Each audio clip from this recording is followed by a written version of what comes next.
Hey guys, what's going on? Welcome back to the channel. I've got in my hand this cool box right here from B2BFAB. Let's open it up and take a look at what we're going to be putting on the Q3 today. Right, courtesy of Republic, we are using the trash can to hold the box.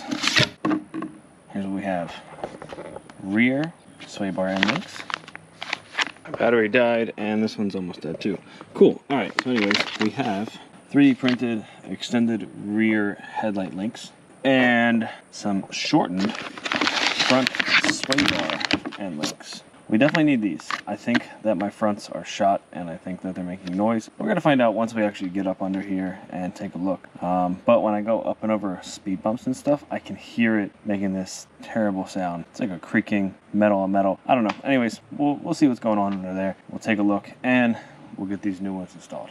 Also, I mean, you know, we've already been over this, but damn, look at this color. I think I did a good job. Okay, on to the installation. All right, guys, if we look at the instructions, it says here to unthread and apply Loctite in here. So I've already done that. I've unthreaded both ends. I've got the Loctite, which is there, and it is applied, and these should be roughly the correct angle that they'll be in the car. You also see the tape measure here. They recommend you having 11.75 inches between the center of the mounting studs, I believe is the center there. So 11.75 end to end should be where this needs to be with their camber correcting lift kit, which of course the Q3 does have. So we're going to go with their recommendation of 11.75 inches and we're going to see what happens. Hey guys, a few days later, we're going to go ahead and finish up this install from B2BFAB. Last video, I just kind of showed you what I have from them. Didn't start anything yet, kind of started prepping everything. But then we got into the roof baskets, awning, and all that stuff. So that's done. You guys are going to see that video first, then you're going to see this B2B video. I'm going to go ahead and pull this out just a little bit. I think what I'm going to do is drive up on the ramps and do this with the wheels on. I think that's the goal because I have enough access, I think, in there to get everything out. If not, then you're going to see me eat my words and jack this up and take the wheels off. So let's see what happens. All right, we are up on the ramps. Archer is inspecting. What we're going to do under here is disconnect this lower nut, and then we're going to go ahead and try to get the upper one. I don't know if you guys can see, but the angle of that upper one is definitely compressed. And I would say based off of the previous video when I did the install for the lift, the angle of the sway bar is definitely off. It looks a little bit too low for my liking. So I think it needs to be angled upward just a bit. All right, I don't know if you can see it, but the bottoms are disconnected right up there. Next, we are gonna go in here and get the top nuts off, right down in there.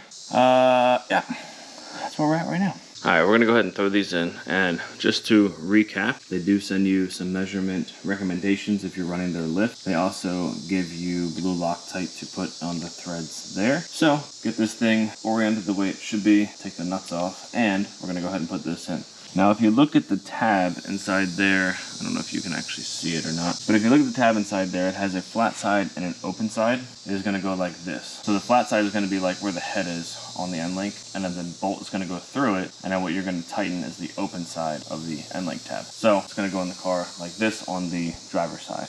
All right, everybody, this side, driver's side, is done.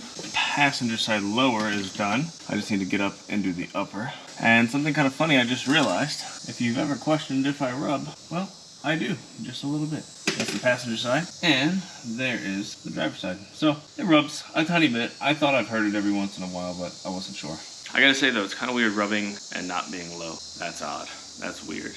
All right, so top and bottom nuts, driver's side, passenger side, done, tightened. B2B does give you the torque specs on the instructions. Right here, 48 foot-pounds of torque on the sway bar end link nuts. Next, because these are adjustable end links, we have to tighten the lock nut or the jam nut down. So what we're gonna do for that is use an adjustable wrench on the actual body of the end link. And then on the jam nut, we're gonna use an 18mm. And these don't need to be crazy. We did put a little bit of Loctite on them, so you just need to tighten them enough. There's no torque spec or anything. Just make sure they're tight, make sure the Loctite is on there.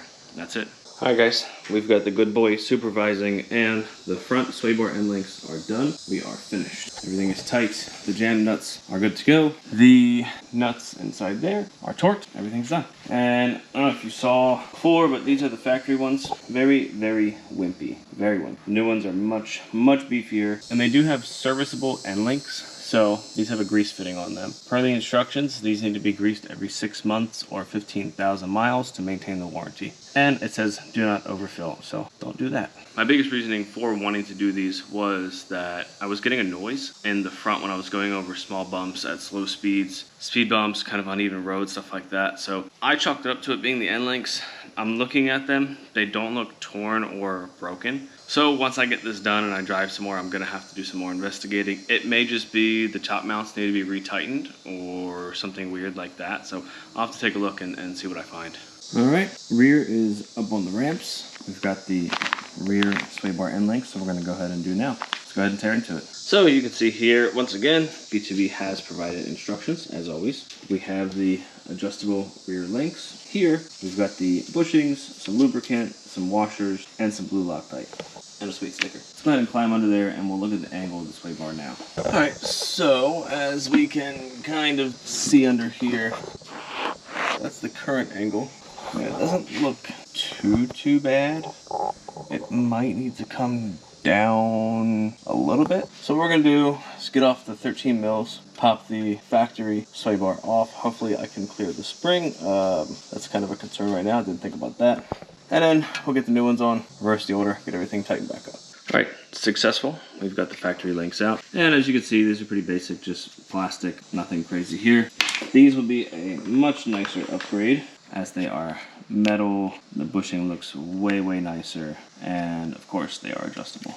First thing we're going to do is go ahead and put the top bolt through the sway bar end link, which is up here underneath this cover. We're going to put that in. We're going to kind of gauge the height of where this needs to be set at, and then we're going to go ahead and set that and get the bottom bolt in. Luckily enough, I do have new hardware, because when I did the suspension install, B2B sent me all brand new hardware, and I knew that eventually I was going to be doing this, so I never replaced them. So we've got some new bolts and nuts going into the back on the control arms. All right, I don't know if you can see it, kind of, but the new passenger side is in. Just wanted to do a little test before I show you guys exactly what to do. So this is the length I came up with on both sides. What you're gonna do is apply this bearing grease here and here. Then you are going to put on those guys on both sides. Slide that down into the little control arm. Put this through the sway bar, tighten everything up, and you're good to go. I'm trying to knock this out real quick because I just got told we're gonna go get some Mexican food. So let's hurry up and get this done. All right, guys, these are finished. I obviously did not film tightening these up because that could be quite boring, but the bottom is a 13. The top nut is an 18, and the Allen key stud is a 5 mil.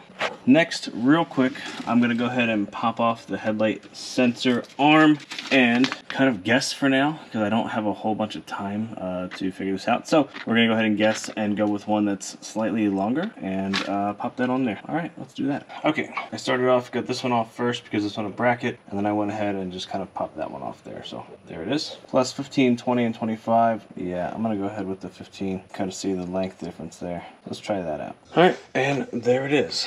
It is on. These are pretty easy to get on. You just want to use a pair of pliers, open them up to the larger setting, put them here, clamp, put them here, clamp, and that's it. That's it. We've got the new headlight sensor arm installed. This is plus 15 millimeters, so hopefully everything is going to be good with this one. I don't know if I'm going to have to readjust my headlights. That's a question that I will have to answer later when it's dark outside. So that is it for now. All right, I very quickly have to go get dressed and go get some Mexican food. I'm not gonna close it out now. I'll close it out later after I give this a test drive and give you my final thoughts. All right, hey guys, so I'm editing this video and I realized I never did the outro. I never gave you my thoughts on the arms. Archer and I, we're heading home from work right now. Just only about 10 minutes out, but I wanted to get this filmed now because I just thought about it and I didn't want to forget again. So as you saw, the install, it went pretty smooth. It wasn't bad at all. Very easy to install. Clear instructions. Everything is included.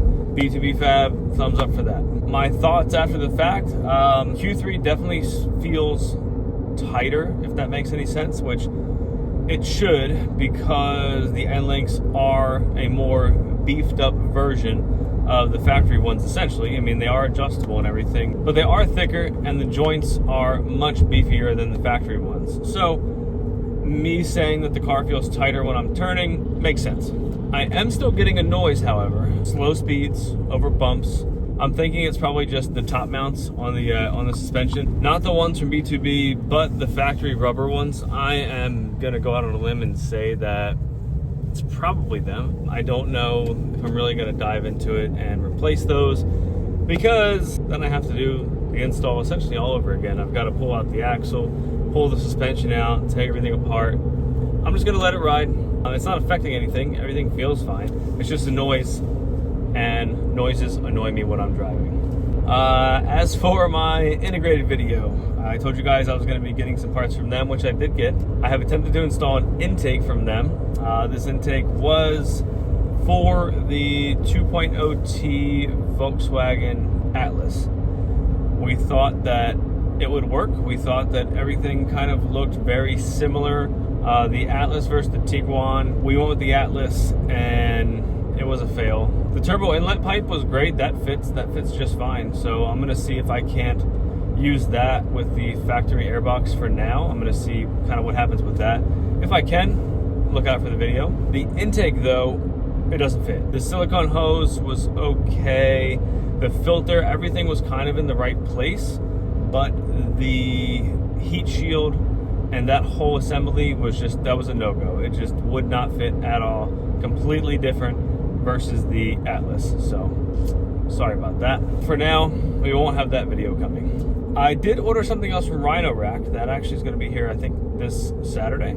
That'll be a very quick install. It's just a little bit of a storage solution, I'll say, without giving too much away there.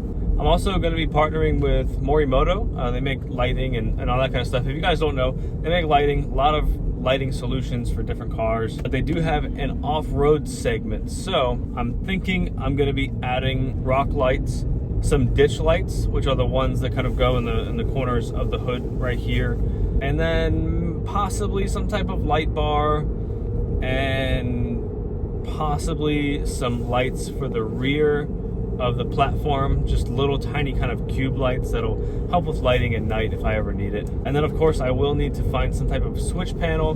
There are a lot of options for that, so just kind of doing my research to see what I want to go with there. Oh, it is now just about a week into the new year, so I hope you guys all had a great holiday. Whatever you celebrate, I hope it was good. I hope you got to spend time with family and friends, and I also hope that you guys had a good new year. Mine was great. 2024, I can't really complain. It was a decent year for me. So I'm hoping that 2025 is even better, and maybe we've got bigger things to come. We'll see what happens.